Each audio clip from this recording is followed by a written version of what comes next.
জানেন এবং বুঝেন।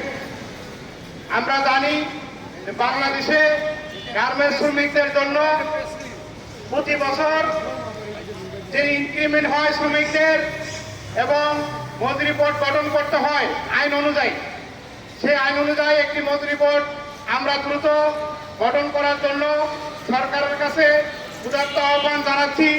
এবং শুধু আমরাই না, বাংলাদেশের যতগুলো গার্মেন্টস সংগঠন আছে সকলেরই একটা দাবি হলো যে মজুরি বোর্ড গঠন করে গার্মেন্টস শ্রমিকদের জন্য একটি সুন্দর মজুরি উপস্থাপন করতে হবে।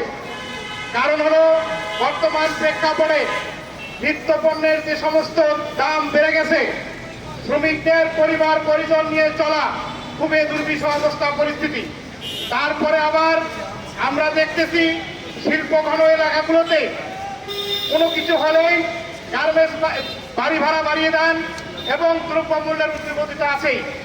সেক্ষেত্রে আপনারা জানেন বর্তমান গার্মেন্টস শ্রমিকদের বিভিন্ন সমঝোতা চুক্তির নামে বিভিন্ন মালিকরা শ্রমিকদেরকে ঠকিয়ে দেনা পাওনা না দিয়ে বিদেশে পাড়ি দিচ্ছেন।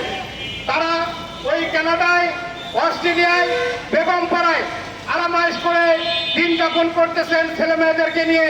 অথচ আমার শ্রমিক ভাই বোনেরা তাদের পাওনা দাওনা না পেয়ে তারা আজকে দিন পার করছে না খেয়ে না দিয়ে।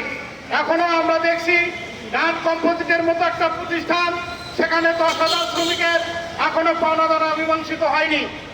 এরপরে আমরা দেখলাম রিটি গ্রুপেও সেই ক্ষেত্রে একই অবস্থা।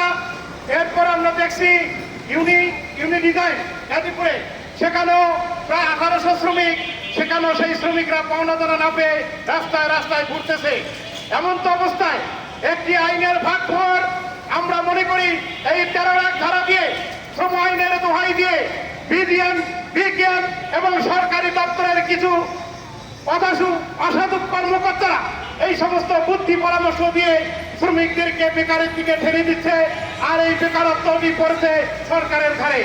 আমরা সরকারকে বলতে চাই, সেই কলকারখানা দপ্তরটি এখন বর্তমান যে সক্রিয় আছে, সেই দপ্তরে কতটি তথ্য আছে, সেই দপ্তরের তথ্য আছে শ্রমিককে কিভাবে ঠকানো যায়, সেই দপ্তরের অফিসাররা লিপ্ত আছে যে কিভাবে কারখানা বন্ধ করে দিয়ে শ্রমিক শোষণ করে মালিককে জিতিয়ে দিয়ে মালিককে বিদেশে বাড়ি করে দিয়ে শ্রমিক যাতে কোনো পাওনা দানা না পায় সেই ধরনের একটি ব্যবস্থা সেই দপ্তরগুলো করতেছে। আমরা সরকারকে বলবো, আপনি যদিও নতুন আসছেন, আপনাকে আমরা স্বাগতম জানাই, ধন্যবাদ জানাই, কিন্তু দক্ষ শ্রমিক যদি এই দেশের বেকারত্ব স্থাপন করে দেশের অবস্থাটা কি হবে সেটা আপনি একটু ভেবে দেখেন।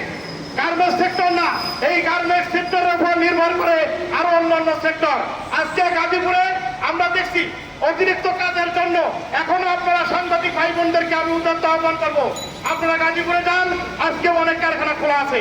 কাজের চাপে শ্রমিকরা নাকাল অবস্থা, এমন অবস্থা শ্রমিকরা দীর্ঘ কাজ করতে করতে শ্রমিকরা মৃত্যুর কোলে ঢলে পড়তেছে।